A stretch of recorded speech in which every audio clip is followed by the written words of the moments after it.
안녕하세요. 함께하는 노년건강 채널에 오신 여러분 반갑습니다. 혹시 요즘 따라 계단을 오를 때 무릎이 시큰거리고 앉았다 일어날 때마다 왜 이렇게 힘들지? 라는 생각이 드신 적 있으신가요? 별일 아닌 줄 알았던 피로감, 이유 없이 줄어드는 체력, 자꾸만 무기력해지는 몸? 혹시 그냥 나이 들어서 그런 거라고 넘기고 계신 건 아니신가요? 하지만 지금 이 순간 우리 몸이 보내고 있는 작고 미묘한 신호들을 그냥 지나쳐선 안 됩니다. 그 신호들이 단순한 노화가 아니라 아주 조용히 당신의 삶을 바꾸고 있는 근육 감소증의 시작일 수 있기 때문입니다. 오늘 영상에서는 고기를 먹지 않아도 충분히 단백질을 보충할 수 있는 방법, 그리고 당신의 활력을 되살릴 수 있는 진짜 식단의 비밀을 알려드리겠습니다. 끝까지 집중해서 시청해주세요. 지금부터 건강한 노년을 위한 놀라운 여정이 시작됩니다. 요즘 들어 부쩍 기운이 없고 계단을 오를 때마다 무의식적으로 난간을 잡게 되는 일이 잦아졌다. 앉았다가 일어날 때 무릎이 시큰거리고 힘드네 하는 말이 절로 나온다. 장을 보러 마트에 가서도 예전 같지 않게 중간에 벤치에 앉아 쉬고 싶고, 예전엔 거뜬했던 김장도 이젠 허리가 끊어질 듯 버겁게 느껴진다. 그럴 때마다 사람들은 이렇게 말한다. 나이 들어서 그런가 보다. 그리고는 대수롭지 않게 넘긴다. 병원에 가도 연세에 비해 건강하신 편이에요 라는 말만 듣고 돌아온다. 하지만 정말 그럴까? 나이가 들었다는 이유 하나로 이런 변화들을 당연하게 받아들여야 할까? 진짜 문제는 나이 자체가 아니라 그 나이에서 우리가 놓치고 있는 건강의 핵심 요소가 있다는 데 있다. 우리가 겪는 이런 사소하지만 반복되는 증상들은 단순한 노화 현상이 아니라 근육 감소증이라는 질환의 초기 신호일 수 있다. 근육 감소증은 이름만 들어도 거창하고 먼 이야기처럼 들릴 수 있지만, 실제로는 누구에게나 조용히 찾아와 삶의 질을 뿌리째 흔들어 놓는 아주 현실적인 위협이다. 기력이 떨어지고 쉽게 지치며 작은 움직임에도 숨이 차는 이유는 근육량이 줄어들고 있다는 몸의 경고일 수 있다. 특히 육체적인 활동 없이 하루를 보내는 시간이 많아지면서 이 현상은 더욱 빠르게 진행된다. 하지만 많은 이들이 이를 질환으로 인식하지 못하고 단순히 나이 탓으로 돌려버린다. 이런 인식이 계속되는 한 문제는 결코 해결되지 않는다. 지금 필요한 건 단순한 위로가 아니라 이러한 증상들의 실체를 정확히 알고 대처하려는 의지다. 이 글은 바로 그 시작점에 서 있다. 근육 감소증은 단지 근육이 줄어드는 현상이 아니라 우리 몸 전체 시스템에 영향을 미치는 본질적인 변화다.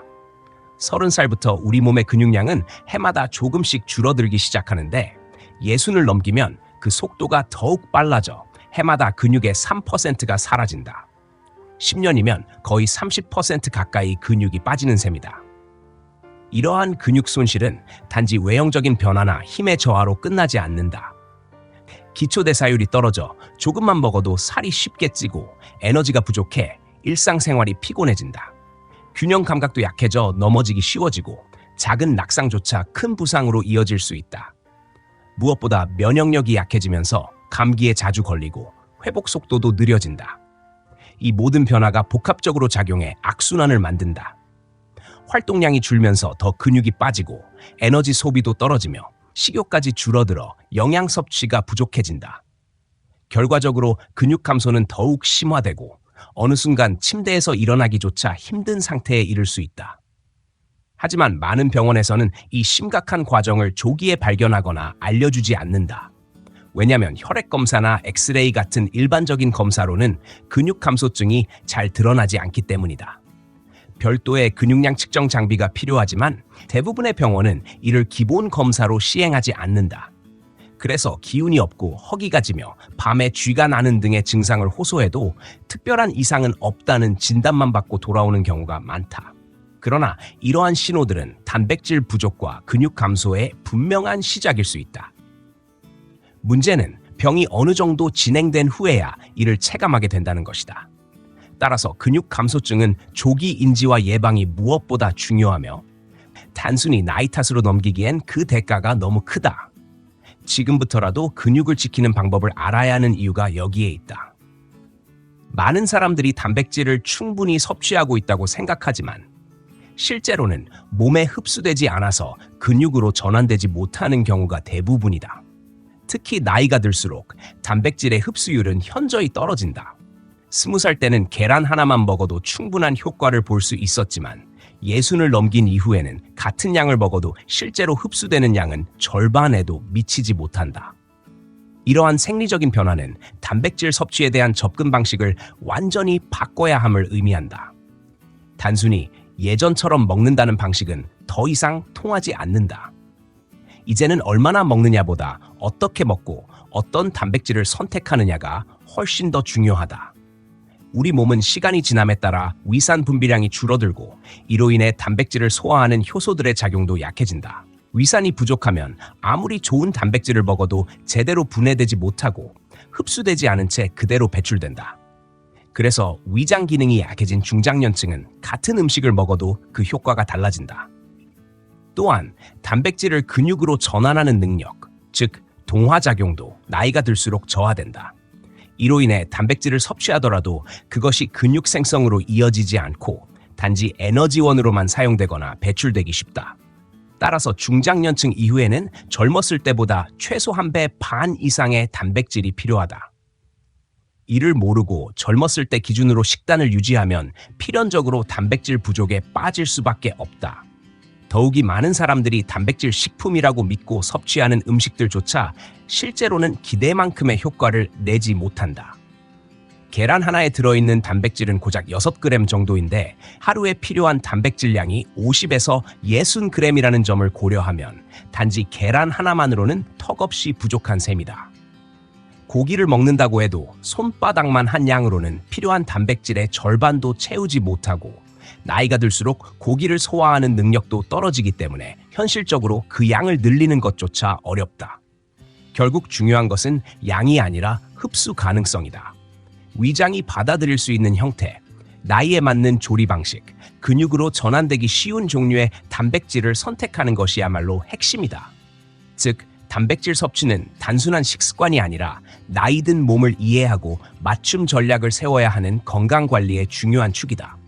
이제부터는 얼마나 먹었느냐가 아니라 얼마나 내 몸에 들어갔느냐, 얼마나 내 근육이 되었느냐가 기준이 되어야 한다. 이것이 진짜 건강을 지키는 출발점이다.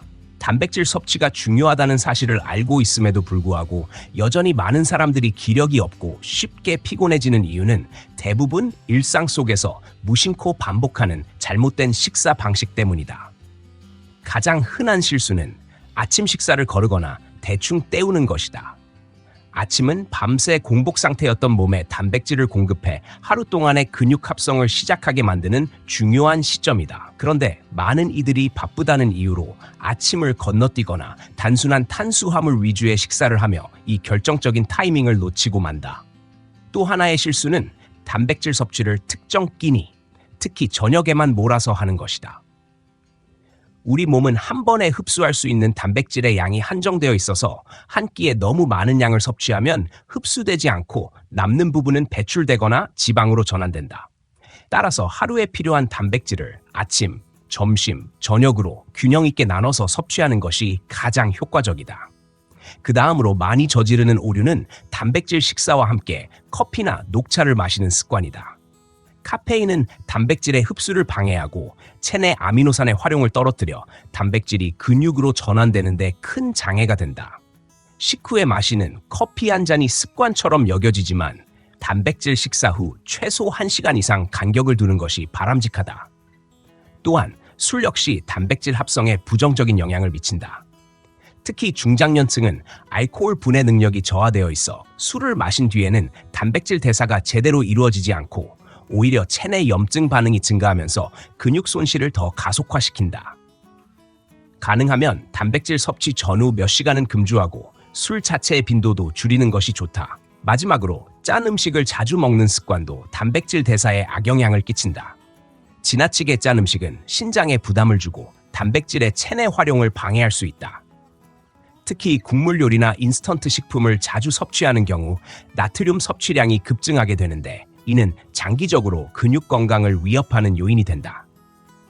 이러한 잘못된 식습관은 단 하나만으로도 단백질의 흡수율을 떨어뜨리고 결과적으로는 아무리 좋은 단백질을 섭취해도 무용지물로 만들 수 있다.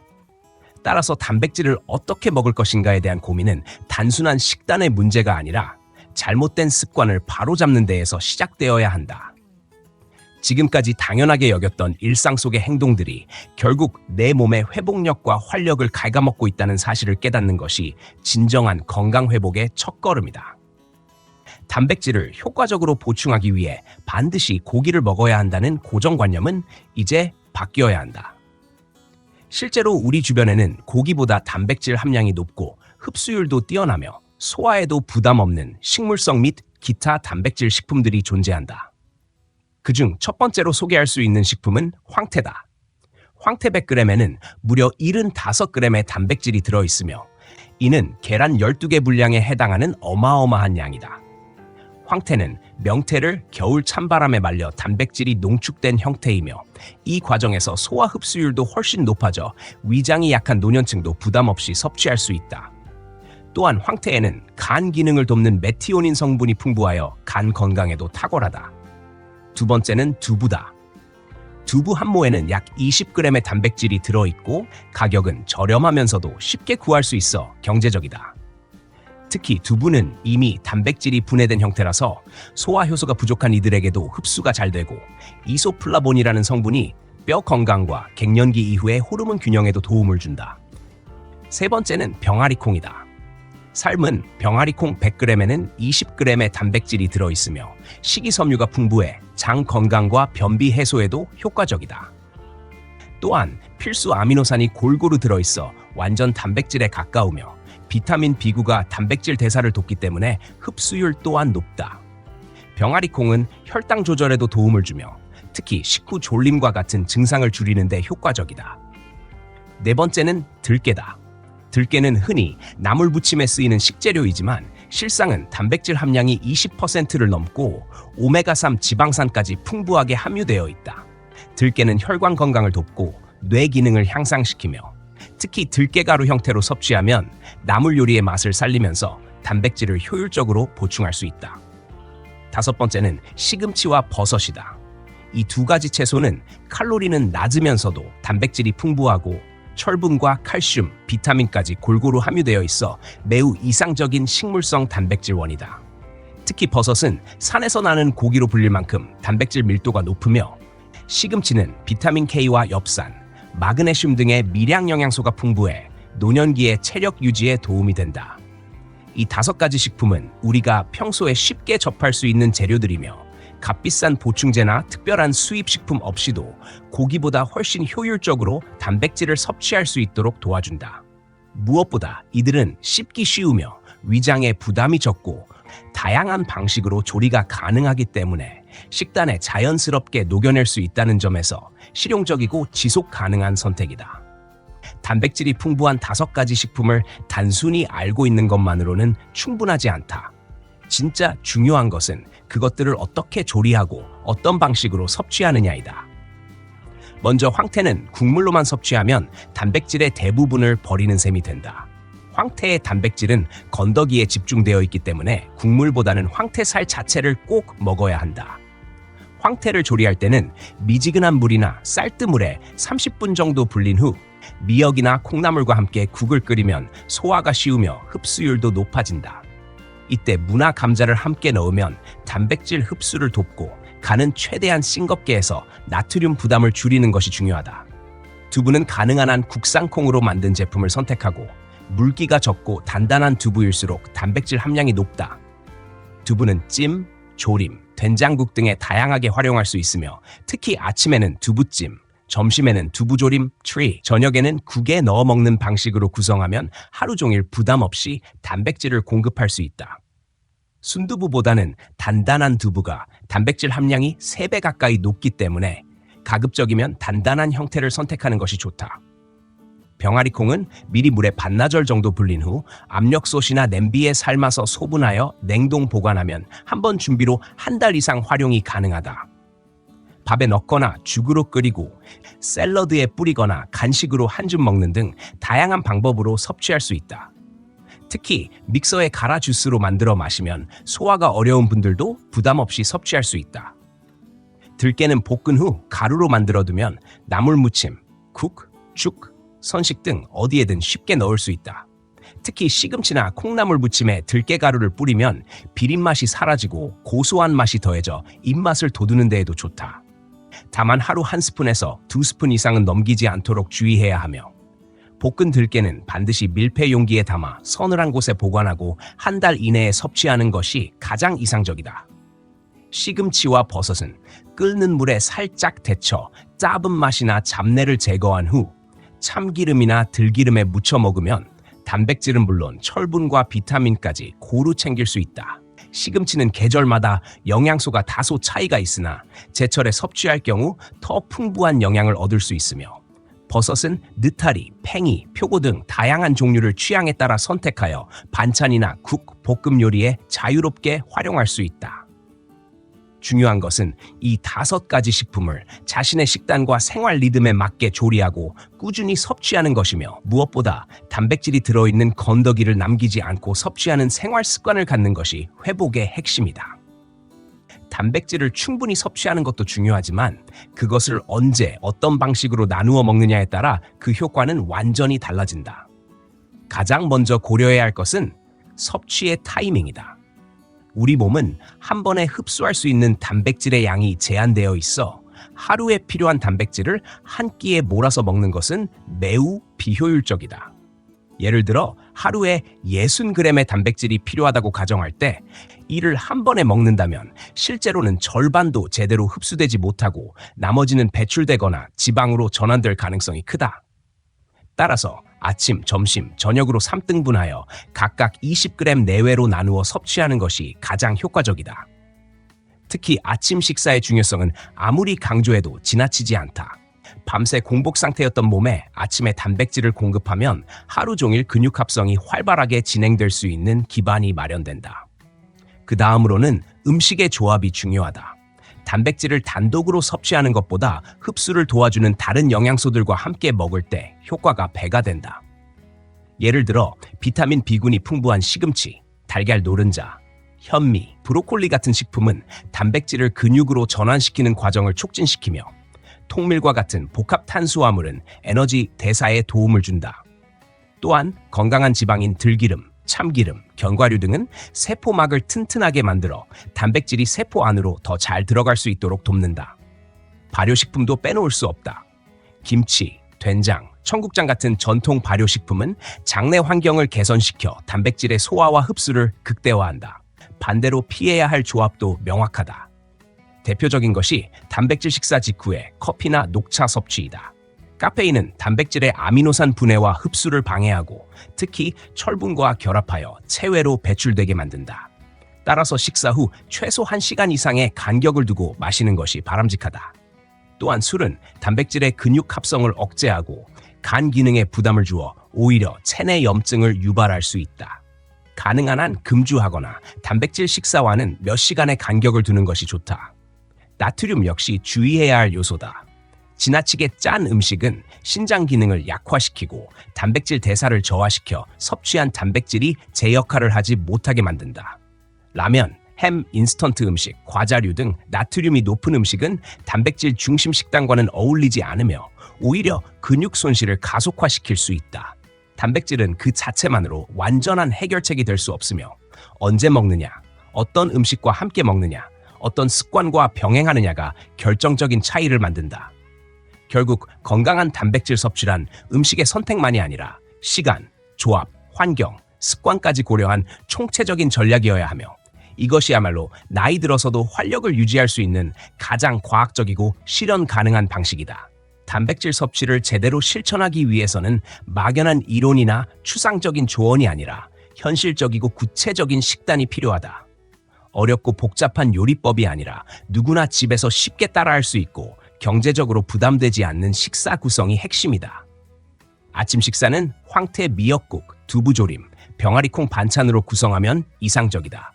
황태 미역국 한 그릇에는 약 15g, 두부조림에는 약 10g, 병아리콩 한 큰술에는 약 3g의 단백질이 들어있어 총 28g의 단백질을 섭취할 수 있다.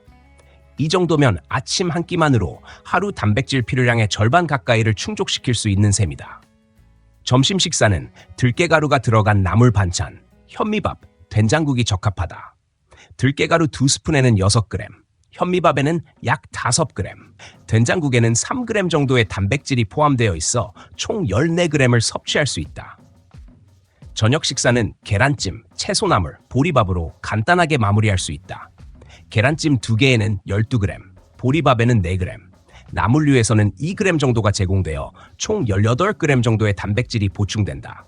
간식으로는 병아리콩 한 줌과 두유 한 컵이 좋다. 병아리콩은 8g, 두유는 7g 정도의 단백질을 제공하므로 하루 전체 섭취량은 60에서 70g에 이른다. 이 양은 70대 이상의 성인이 하루에 필요로 하는 단백질 권장량을 충분히 충족시킨다. 여기서 중요한 점은 단백질을 특정 끼니에 몰아서 먹지 않고 아침, 점심, 저녁으로 나누어 흡수율을 극대화하는 방식으로 설계되었다는 것이다. 또한 모든 식재료는 별도로 수입하거나 구하기 어려운 것이 아니라 누구나 냉장고나 슈퍼에서 쉽게 구입할 수 있는 것들이며 요리 방식도 복잡하지 않아 지속 가능성이 높다. 한 끼 식사에 단백질을 중심으로 한 반찬을 한두 가지만 추가해도 영양의 균형을 맞출 수 있으며 외식을 줄이고 가공식품을 지양하는 것만으로도 건강한 식단으로 전환할 수 있다. 특별한 기술 없이도 가능한 이 식단은 단순한 영양 보충을 넘어서 체력 회복과 활력 증진이라는 구체적인 결과를 가져다 줄 수 있는 실천 가능한 대안이다. 새로운 식단을 한 번에 모두 바꾸려 하면 부담이 크고 쉽게 포기하게 된다. 그래서 가장 현실적이고 지속 가능한 방법은 한 주에 하나씩 작지만 확실한 변화를 만드는 것이다. 첫째 주에는 아침 식사에 황태국을 추가하고 건더기까지 꼭 챙겨 먹는 습관을 들이는 것으로 시작한다. 이는 하루 단백질 섭취량을 즉각적으로 끌어올릴 수 있는 가장 간단하면서도 효과적인 변화이다. 둘째 주에는 점심이나 저녁 한 끼에 두부 반찬을 반드시 포함시키는 것을 실천한다. 두부찜이든 두부조림이든 된장국에 넣는 것이든 상관없으며 단백질 흡수율이 높은 단단한 두부를 선택하는 것이 좋다. 셋째 주에는 병아리콩을 미리 삶아 냉동 보관해두고 밥에 넣거나 간식으로 섭취하는 습관을 만든다. 병아리콩은 식이섬유도 풍부하여 장 건강에도 도움이 되므로 단백질뿐 아니라 전반적인 신체 기능 개선에 유익하다. 넷째 주에는 나물 반찬에 들깨가루를 더하고 시금치나 버섯을 이용한 반찬을 매일 한 가지씩 식단에 포함시키는 것을 목표로 한다. 들깨가루는 고소한 맛을 더해주고 흡수율을 높이며 시금치와 버섯은 열량은 낮으면서도 단백질과 미량 영양소가 풍부해 식단의 질을 끌어올린다. 이렇게 4주에 걸쳐 점진적으로 식단을 변화시키면 몸의 변화는 자연스럽게 따라오게 된다. 처음에는 단순한 식재료의 변화였지만 한 달이 지나면 기력이 회복되고 잠이 잘 오고 소화도 편해지며 전체적으로 활력이 넘치는 몸으로 변화하게 된다. 무엇보다도 중요한 것은 이 변화가 무리하지 않고 실현 가능하며 실제로 효과를 체감할 수 있다는 점이다. 일상의 식사를 통해 천천히 몸을 회복시키는 이 방식은 건강을 되찾는 가장 현실적인 방법이며 단순한 일회성 다이어트나 유행 식단과는 완전히 다르다. 진짜 변화는 거창한 계획이 아니라 꾸준한 작은 실천에서 시작된다는 것을 이 한 달이 증명해 줄 것이다. 단백질 섭취만으로도 몸의 변화가 가능하지만 여기에 적절한 운동과 수분 섭취까지 더해지면 그 효과는 배가 된다. 반드시 헬스장에 가거나 땀을 뻘뻘 흘리는 운동을 해야 하는 것은 아니다. 하루에 30분 정도 걷기만 해도 충분하며 특히 식후 10분 산책은 혈당 조절에도 도움이 되고 단백질이 근육으로 전환되는 비율을 높이는 데 효과적이다. 집 안에서 할 수 있는 가벼운 스트레칭이나 근력 운동도 좋고 계단을 오르내리거나 방 안을 천천히 도는 것도 의미 있는 활동이다. 중요한 것은 근육을 사용하려는 의지를 매일 조금씩 실천하는 것이다. 또한 단백질 대사에는 많은 양의 수분이 필요하다. 하루에 8잔 정도의 물을 자주 나누어 마시는 습관을 들이는 것이 바람직하며 한 번에 많은 양을 마시는 것보다는 조금씩 자주 마시는 것이 흡수에도 좋고 신장에도 부담이 없다. 이러한 식단과 생활 습관을 꾸준히 실천하면 몸은 스스로 변화한다. 아침에 개운하게 일어나고 계단을 오를 때 숨이 덜 차며 병원 방문 횟수가 줄어들고 손주들과 뛰어노는 즐거운 시간이 자연스럽게 따라온다. 이 모든 변화는 거창하거나 복잡한 계획에서 나오는 것이 아니라 오늘 저녁 식사 한 끼를 바꾸는 작은 선택에서 출발한다. 황태 한 줄, 두부 반모, 병아리콩 한 줌이라는 소박한 실천이 100세까지 건강을 지키는 첫걸음이 될 수 있다.